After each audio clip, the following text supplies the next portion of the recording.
전반부인 2014년도부터 2018년 여름까지 가격이 야금야금 상승하는 U자형 커브를 그렸습니다. 그런데 2018년도 여름에 지난 상승장의 첫 번째 폭등기였으며 현재 시장의 분위기와 놀랍도록 유사합니다. 당시 이성을 잃고 고점에서 매수한 사람들은 하락세를 견디지 못하고 자산을 포기하는 사람들이 많았습니다. 조급함과 이성을 잃은 심리가 현재 고스란히 재현되고 있습니다. 지금 터무니없는 가격에 빚을 끌어안는다면 다음에 올 조정기의 골짜기는 당신의 무덤이 될 수 있습니다.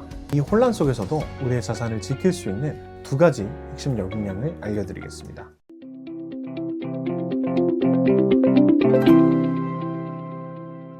지금 모든 자산시장이 난리가 났습니다. 미국 주식이 오르고 금값이 치솟고 여기에 정부 정책까지 더해지면서 이 광풍이 부동산으로 옮겨 붙었습니다. 마포와 성동의 유명 아파트들은 1년 새에 6억 원이 오르는 충격적인 현실이 벌어지고 있습니다. 이 상황에서 대부분의 사람들은 공포와 조급함을 느끼죠. 나만 뒤처지는 거 아니야? 지금이라도 영끌해서 사야 되는 거 아니야? 제가 단언컨대 지금 시장은 패닉 바잉의 한가운데에 있습니다. 2018년 여름과 똑같은 패턴이 반복되고 있습니다. 그때도 이성을 잃고 쫓기듯이 매수했던 사람들은 9개월의 고통스러운 조정기를 버티지 못하고 자산을 포기해야 했습니다.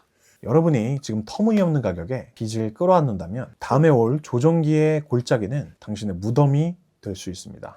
하지만 좌절하지 마십시오. 저는 이 폭등장 속에서도 여러분이 살아남아 전진할 수 있는 두 가지의 핵심 역량을 알려드리도록 하겠습니다. 현재 자산시장은 그야말로 광기와 불안정이 뒤섞인 난리의 상황입니다. 특정 자산에 국한된 상승이 아니라 모든 자산시장이 동시적으로 폭등하며 투자자와 실수요자 모두를 극도의 불안감으로 몰아넣고 있습니다. 주식시장을 말씀드리면 미국 나스닥을 필두로 한 주식시장이 화랑을 넘어선 광풍을 보이고 있으며 한국의 코스피 역시 전고점을 뚫고 상승했습니다. 정통적인 안전자산인 금값마저도 말도 안 되게 치솟아 돈 벌었다는 사람들이 여기저기서 쏟아지고 있습니다. 여기에 정부가 내놓은 정책적인 변화까지 시장의 유동성을 불어넣는 불쏘시개 역할을 하면서 이 광풍이 부동산 시장으로까지 강력하게 확산되고 있습니다. 서울의 주요 지역에서는 투자자들이 체감하는 것보다 훨씬 더 충격적인 가격 변화가 발생하고 있습니다. 특히 마포구와 송동구 등 사람들이 선호하는 유명 대단지 아파트들은 1년 사이에 실거래 가격이 6억 원씩 상승하는 기현상이 발생하고 있습니다. 최근 들어 시장의 분위기가 미묘하게 달라지더니 지역을 막론하고 매수자들이 전반적으로 움직이는 모습을 보이고 있습니다. 이는 시장 참여자들이 이 가격이라도 사야 한다는 패닉 심리에 사로잡혔음을 명확히 보여주고 있습니다. 이 심리는 명절이 되면 더 심해지는데요. 한국 부동산 시장에서는 명절이 단순한 휴일이 아닙니다. 가족들이 한자리에 모여 집값 이야기를 나누면서 시장의 심리가 전국적으로 바이럴되는 분기점 역할을 합니다. 실제로 제가 현장에서 느낄 때에도 어떤 중요한 결정을 할 때 이번 명절을 지나봐야 한다 라는 얘기들을 손님들이 많이 하시고, 명절 때에도 부동산 계약이 상당히 나오는 걸 제가 몸소 체감을 하고 있습니다. 우리나라 부동산의 절대적으로 중요한 부분이 바로 세금이기 때문에 양도세 혹은 증여세 혹은 상속세와 관련된 모든 부분들은 결국에 부모님과 자녀분들이 상의를 해야 되기 때문에 명절이 정말 큰 분기점이 되곤 합니다.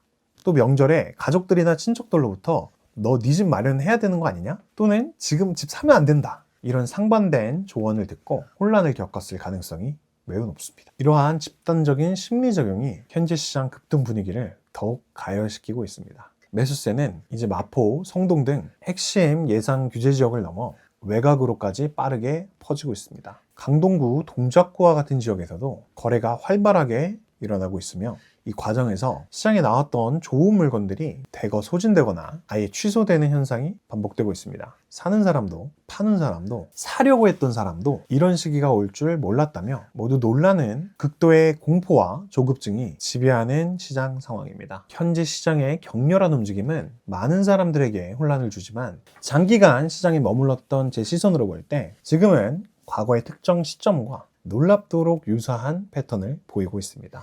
이 과거의 교훈을 통해 지금의 상황이 얼마나 위험한지 냉철하게 판단하셔야 됩니다.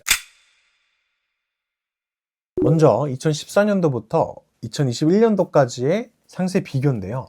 지난 8년간의 상승장은 크게 두 국면으로 나뉩니다. 현재 시장의 성격을 파악하기 위해서는 그중 첫 번째 폭등기와의 비교가 필요합니다. 전반부인 2014년도부터 2018년 여름까지 약 4년 동안은 가격이 야금야금 상승하는 U자형 커브를 그렸습니다. 시장에 물건은 항상 많았고 거래도 되기 수월했습니다. 매도자는 조금 깎아주고 매수자는 1,000만 원 정도의 소폭 상승만 감수하면 살 수 있는 비교적 여유로운 분위기였습니다. 그런데 2018년도 여름에 바로 이 평화가 깨졌습니다. 이것이 지난 상승장의 첫 번째 폭등기였으며 현재 시장의 분위기와 놀랍도록 유사합니다. 당시 휴가철 비수기였음에도 불구하고 매수 경쟁자들이 현장에 몰리며 가격이 튀기 시작했습니다. 실제로 좋은 물건은 한 번에 답사를 진행하고자 여러 사람이 모여서 같이 임장을 하는 경우들도 있습니다. 상업용 부동산 같은 경우에도 진짜 좋은 물건은 현장에 갔을 때 손님들이 같이 마주치게 되는 현상들이 발생을 하거든요. 내가 보고 있는 물건이 나쁜 물건이 아니구나,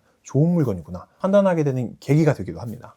지금 시장은 기간으로만 보면 2023년도부터 2년 남짓하여 상승한 초반처럼 보일 수 있지만 체감되는 심리적인 분위기는 2018년 여름의 첫 번째 폭등기와 놀랍도록 비슷합니다. 2018년 당시 아까 말씀드렸다시피 좋은 물건에 임장을 나가게 되면 좋은 물건을 희망하는 매수자들을 많이 마주친다고 말씀을 드렸죠. 2018년 여름에도 이렇게 극심한 매수 경쟁을 경험했습니다. 그래서 매매 경험이 많은 투자자조차도 나도 쫓기는 느낌이 든다 라고 말할 정도로 조급함과 이성을 잃은 심리가 현재 시장에서 고스란히 재현되고 있습니다. 폭등기 이후에 반드시 따라왔던 조정기 경험은 지금 패닉바잉에 대한 강력한 경고입니다. 2018년 폭등 후 정부의 강력한 규제책이 나오자 2019년 1월부터 약 10개월 동안 집값이 꾸준히 하락하는 조정기를 맞았습니다. 당시 이성을 잃고 고점에서 매수한 사람들은 9개월 동안 이어진 하락세를 견디지 못하고 매물을 손해보고 던지는 경우가 많았습니다.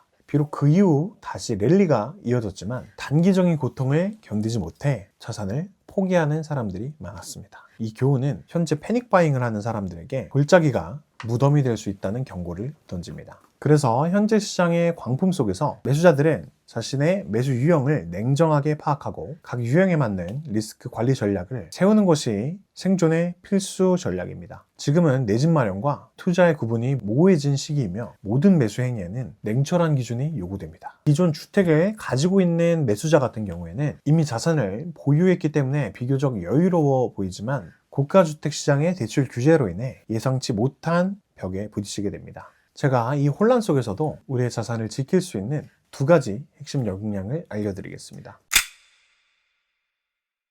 첫 번째는 내 체력을 냉정하게 판단할 줄 아는 능력입니다. 현재 대출 규제 상황에서는 무리한 연끌을 금지해야 되는데요. 물론 대출 규제 때문에 대출이 많이 나오고 있는 상황은 아니죠. 그런데 10억 원 이내의 주택을 검토하는 분들 같은 경우에는 아직 어느 정도 대출을 활용할 수 있는 상황인데요. 이런 경우에 무리해서 대출을 받는 건 금물입니다. 시간이 걸리더라도 안전하게 자산을 불리는 전략이 필요합니다. 두 번째로는 저평가되어 있는 걸 찾는 능력입니다. 항상 시장에는 상대적으로 덜 오른 자산이 존재합니다. 부동산 시장의 상승 온기는 핵심지에서 인접지역으로, 인접지역에서 외곽지역으로, 그리고 지하철역이 가까운 곳에서 먼 곳 순서로 퍼지는 경향이 있습니다. 예를 들어 송동구가 올랐을 때 동대문구가 아직 덜 올랐거나 과천이 올랐을 때 평촌이 아직 안 올랐을 때처럼 일시적인 저평가가 발생되어 있을 때를 포착해야 됩니다. 그래서 투자를 앞두고 있는 초보자분들에게 드리는 메시지는요, 뉴스나 인스타 스레드 같은 신고가 소식에 휩쓸려서 패닉하지 말고 같은 동네에서조차 덜 오른 곳이 있다는 것을 명심하고 냉정하게 시장을 바라보아야 합니다. 그리고 대출 규제가 강력하게 들어오면서 아예 투자를 포기하시는 분들도 계신데요, 절대 그러시면 안 됩니다. 오히려 지금 움직이셔야 됩니다. 왜냐면 1억 원 이하로도 강남 출퇴근이 가능한 수도권 아파트에 투자할 방법은 분명히 있습니다. 물론 이를 안전하게 이끌어줄 전문가의 도움이 반드시 필요하겠지만요. 소박하지만 가치 있는 부동산에 투자하는 전략을 실행하셔야 합니다. 최근에 재개발 재건축 강의나 이런 데 들어가 보면 젊은 신혼부부의 비율이 정말 절반 이상일 정도로 굉장히 인기가 있는 걸 현장에서도 목격을 할 수가 있습니다.